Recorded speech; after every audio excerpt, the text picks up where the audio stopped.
If someone wanted to learn something about their addiction problem, whether it be their own or someone they know, they can try to do some research. Hopefully, their pursuit for answers is intended to be tooled for practical solutions, and it begins with the purpose of understanding addiction itself, learning about the inner workings of addiction, the biopsychosocial and spiritual mechanics of addiction, what the drugs did to the natural order of the human design. Not the description of addiction, everyone knows what it looks like.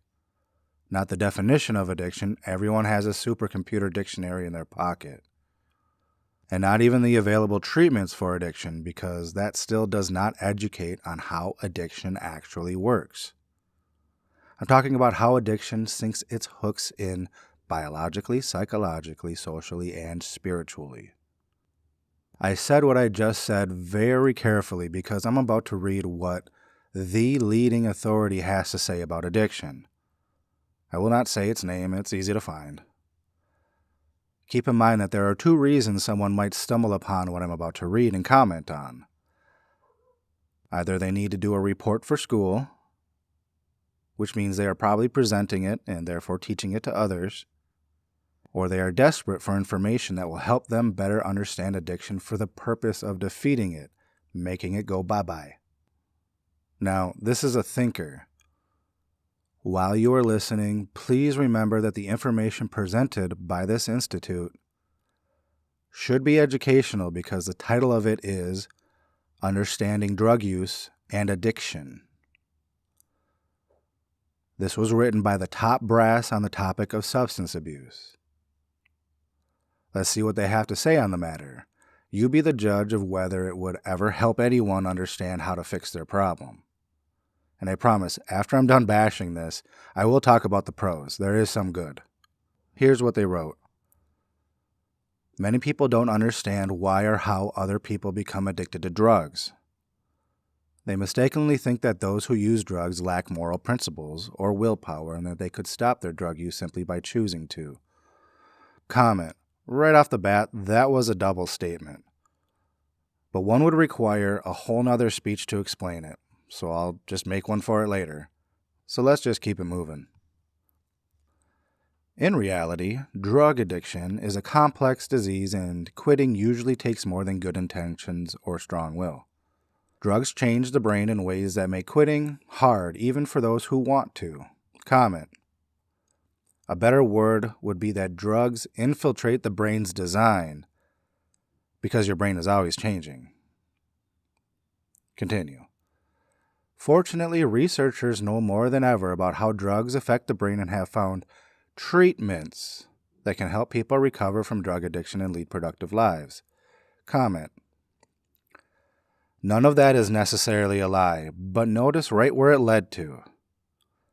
At the end of the very first paragraph about drug use and addiction, we already hear the word treatment for the first time. Continue. It's common for a person to relapse, but relapse doesn't mean that treatment doesn't work. Comment. This might be true, unless you thought treatment was going to teach you how to be sober.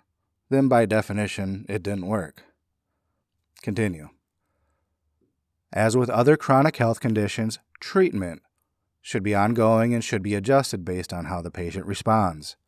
Treatment plans need to be reviewed often and modified to fit the patient's changing needs. Just in case you didn't know, that word chronic means that a condition has been going on a long time, not that it will. It does not mean you are stuck with it the rest of your life. And at this point, it's already becoming obvious you're being taught about treatment, not addiction. Continue. What happens to the brain when a person takes drugs? Comment. This one should be interesting for those who are up to date on my works. Continue. Most drugs affect the brain's reward circuit, causing euphoria as well as flooding it with the chemical messenger dopamine. A properly functioning reward system motivates a person to repeat behaviors needed to thrive, such as eating and spending time with loved ones. Surges of dopamine in the reward circuit cause the reinforcement of pleasurable but unhealthy behaviors like taking drugs, leading people to repeat the behavior again and again. Comment. Definitely true in the beginning, and there is nothing you can do about that. But what they just worded was a description, not an explanation. Continue. As a person continues to use drugs, the brain adapts by reducing the ability of cells in the reward circuit to respond to it. This reduces the high that the person feels, compared to the high they felt when first taking the drug, an effect known as tolerance. They might take more of the drug to try and achieve the same high. These brain adaptations often lead the person becoming less and less able to derive pleasure from other things they once enjoyed, like food, sex, or social activities. Comment. Like I said, not a lie, but also a very unhelpful way to look at it. There are 0 whys in there. You might think they explained why, but they really just described. It almost makes the reader more helpless, but great marketing. Continue. Long-term use also causes changes in other brain chemical systems and circuits as well, affecting functions that include learning, judgment, decision-making, stress, memory, behavior. Comment. They forgot to say most often temporary changes. Almost all cases snap back to good function when you can properly restore your health. It might not be perfect function, but it's good. Continue. Despite being aware of these harmful outcomes, many people who use drugs continue to take them, which is the nature of addiction. Comment. You need to ask, but why? You will find in the cases of addiction, these statements about negative and positive reinforcement can be flipped, and then it becomes actually sensical and useful. Simply-sober.com. Continue. Why do some people become addicted to drugs while others don't? This is kind of irrelevant, but let's get into it. No one factor can predict if a person will become addicted to drugs. A combination of factors influences risk for addiction. The more risk factors a person has, the greater the chance that taking drugs can lead to addiction. For example, comment. This is just more confusion, nothing more than a filler, but I'll read a little bit of it. Continue. Biology. The genes that people are born with account for about half of a person's risk for addiction. Gender, ethnicity, and the presence of other mental disorders may also influence risk for drug use and addiction. Comment. Don't worry, they will confuse everyone in other literature saying addiction doesn't care what gender, ethnicity, socioeconomic status, or whatever you are. Continue. Environment. A person's environment includes many different influences, blah, blah, blah. You kind of get the picture. It's all a fancy way of saying a bunch of stuff you already know. Continue. Can drug addiction be cured or prevented? As with most other chronic diseases, such as diabetes, asthma, or heart disease, treatment for drug addiction generally isn't a cure. Comment. Yet there are cures for all of those ailments they just listed. For addiction, this is a misconstrued frame of reference. No, you can't change the person physiologically to have the capacity to use the drug without the addiction kicking in.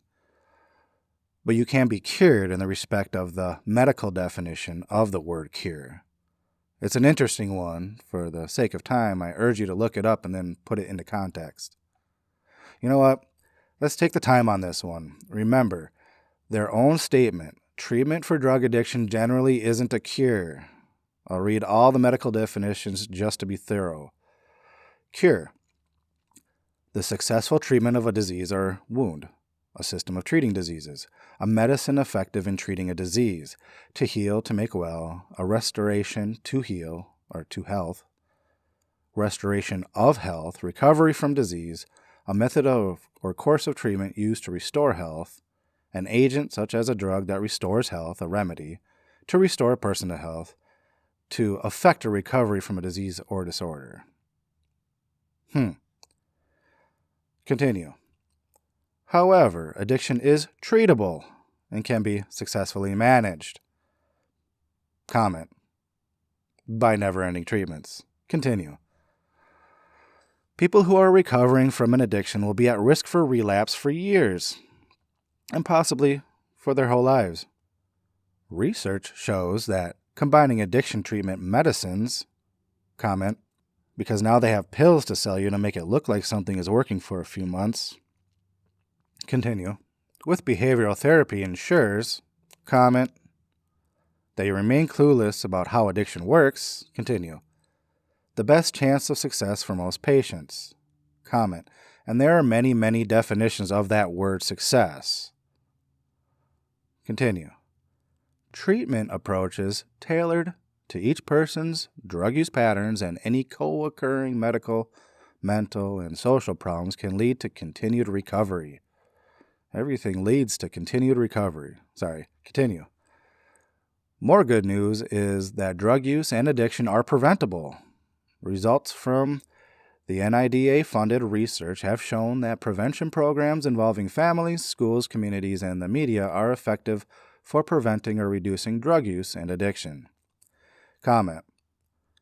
This is both true and false. They did somehow make something like tobacco uncool while introducing vape and legalizing THC, but back in the 1980s was the only real nationwide attempt with the DARE program, which had been shown to entirely backfire, and drug use in their target audiences, which was young people, like kids, skyrocketed. It was like an introduction to all these cool drugs. Continue. Although personal events and cultural factors affect drug use trends, when young people view drug use as harmful, they tend to decrease their drug taking. Bullshit. Therefore, education and outreach are key in helping people understand the possible risks of drug use. Teachers, parents, and healthcare providers have crucial roles in educating young people and preventing drug use and addiction. Yes, they do.